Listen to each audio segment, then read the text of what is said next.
kalau bicara kepemimpinan paling tidak kan ada 3 hal. Pertama itu adalah siapa yang mimpin.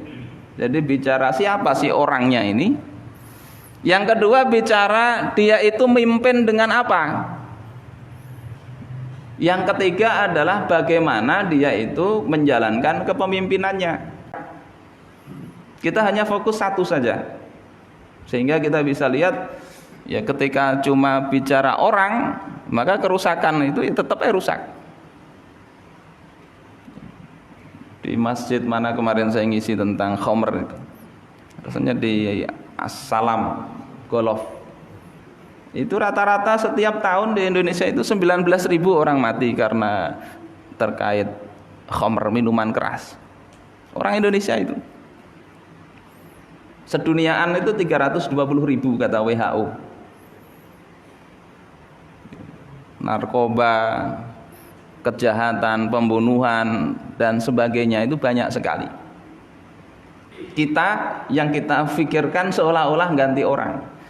Dan untuk mengganti orang ini 5 tahun itu menghabiskan dana 65 triliun rupiah.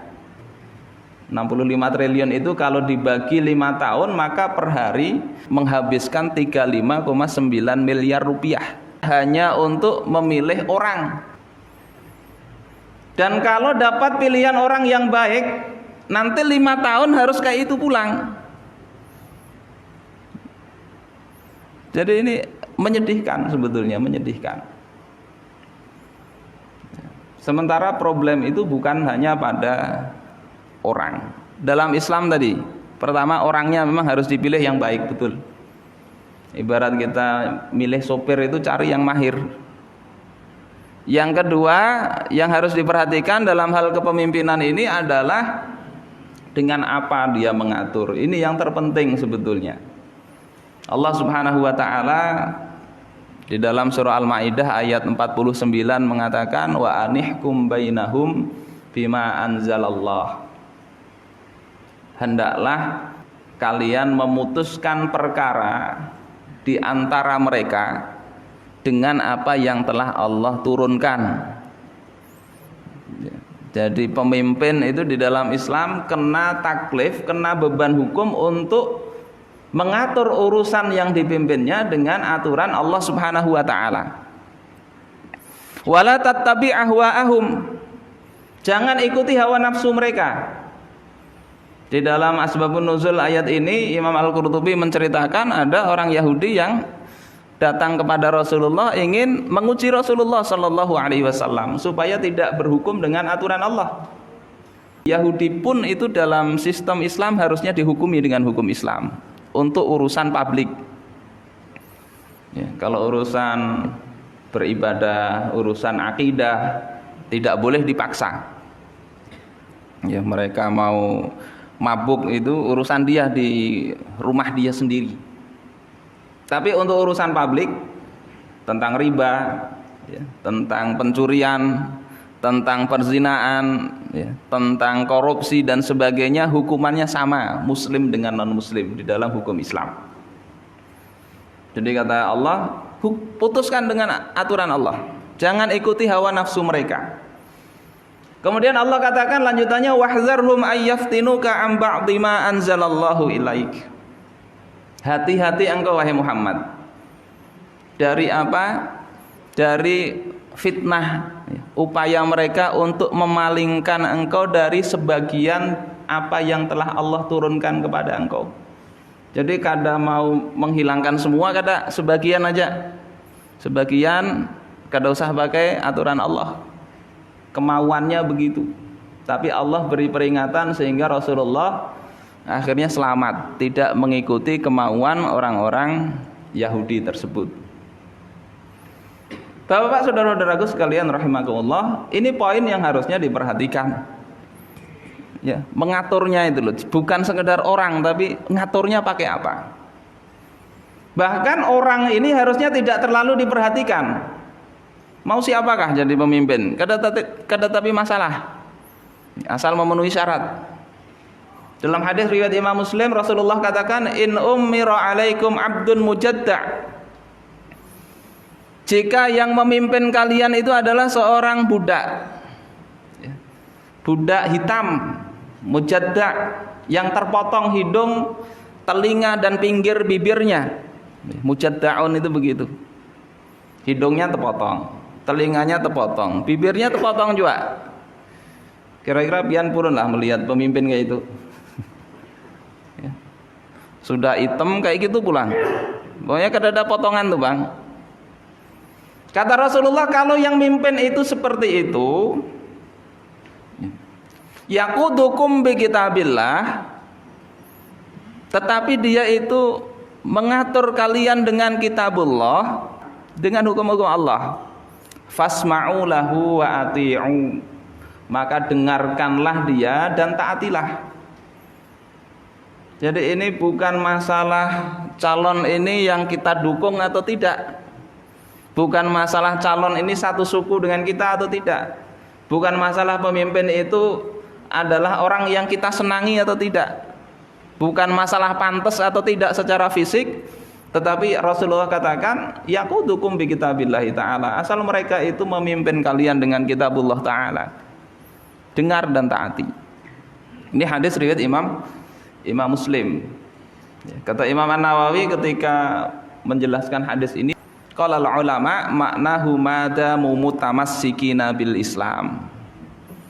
Para ulama ketika mensyarah hadis ini, maksudnya adalah selama pemimpin itu mutamassikina bil Islam, mereka itu berpegang teguh kepada Islam.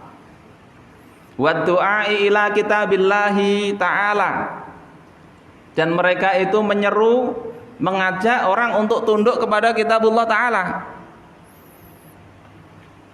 Jadi selama mereka seperti itu, ala ayyi halin kanu fi anfusihim wa adyanihim wa akhlaqihim, walaupun mereka secara pribadi diri mereka itu tidak baik, bahkan mereka mungkin dalam keberagamaan dan akhlaknya kurang baik juga, tapi hukum yang dipakai hukum Allah Ta'ala, maka dengar dan taati. Tetapi apa kalau tidak baik, ada kezaliman, kata Imam Nawawi, bal idza zaharat minhumul munkarat, akan tetapi kalau nampak kemungkaran dari mereka, wu'idzu wa dzukkiru, mereka diberi pelajaran dan diingatkan. Kalaupun perilakunya kurang baik, tapi aturan Allah yang dipakai, maka kewajibannya itu bukan memberontak, gak boleh, tapi mengingatkan, beri pelajaran, diingatkan. Ini dalam syarah Sahih Muslim.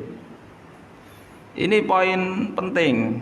Karena apa? Kemaslahatan umat, rakyat, manusia itu kalau mau tunduk kepada aturan Allah. Dan Rasulullah Shallallahu Alaihi Wasallam mencontohkan, beliau tidak mau meninggalkan satupun hukum Allah Taala dari rakyatnya. Dalam Sirah Ibnu Hisham, ketika pasca perang Taif, mereka datang kepada Rasulullah masuk Islam, tapi masuk Islamnya menawar. Qad kana fi masa alu Rasulullah Shallallahu Alaihi Wasallam ayyada alahum at-taghiyah. Di antara yang mereka minta itu adalah mereka meminta agar berhala yang mereka sembah itu dibiarkan, jangan dihancurkan. Yakni Lata di sana ya. La yahdimuha salasa sinin. Jangan dihancurkan selama 3 tahun. Jadi kami masuk Islam 3 tahun, berhala ini jangan dihancurkan. Fa'aba Rasulullah sallallahu alaihi wasallam.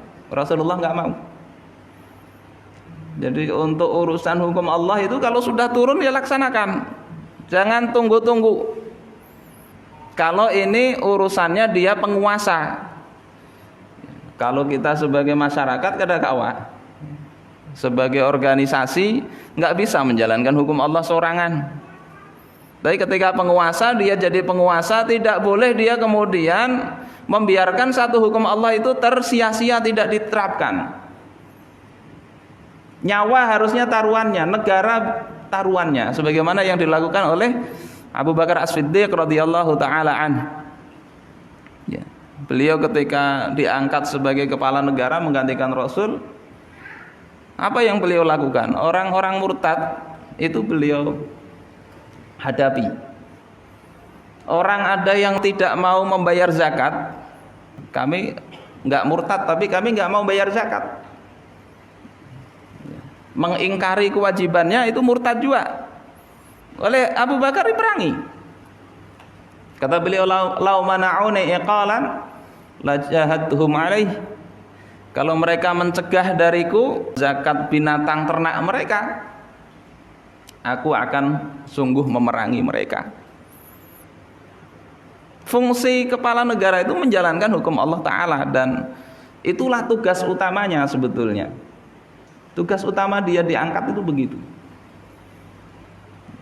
Sehingga ketika itu Umar radhiyallahu ta'ala an, beliau protes ke Abu Bakar. Ini kondisi kita ini sedang genting, ini orang banyak menyerang kita. Kalau orang yang sekedar tidak mau bayar zakat engkau perangi, kita kondisinya tambah lemah, bahasa kita begitu. Maka kata Sayyidina Abu Bakar, ya, ajabbarun fil jahiliyah wa khawwarun fil Islam. Apakah engkau itu tegas, kuat di dalam masa jahiliyah sementara lemah dalam Islam? Laqad inqata al-wahyi. Sesungguhnya wahyu telah terputus, wa tamaddin, dan agama ini telah sempurna. Ayangkusu wa ana hayyun. Apakah agama ini akan berkurang sementara aku masih hidup, kata Abu Bakar. Bisa dilihat di dalam kitab Birqatul Mafatih. Beliau pertaruhkan nyawanya, beliau pertaruhkan negara bahkan. Menghadapi Musailamah itu Abu Bakar As-Siddiq. Kurang apa kuatnya Musailamah Al-Kadzab? Kuat benar dihadapi oleh Abu Bakar As-Siddiq. Taruhannya apa? Kekuasaan beliau, bahkan nyawa beliau. Rasulullah mencontohkan juga begitu. Padahal kalau kita pikir biarkan berhalanya, tidak usah dihancurkan, tidak apa-apa di Taif. Kada disembah juga, kami sudah masuk Islam. Tapi Rasulullah tidak mau.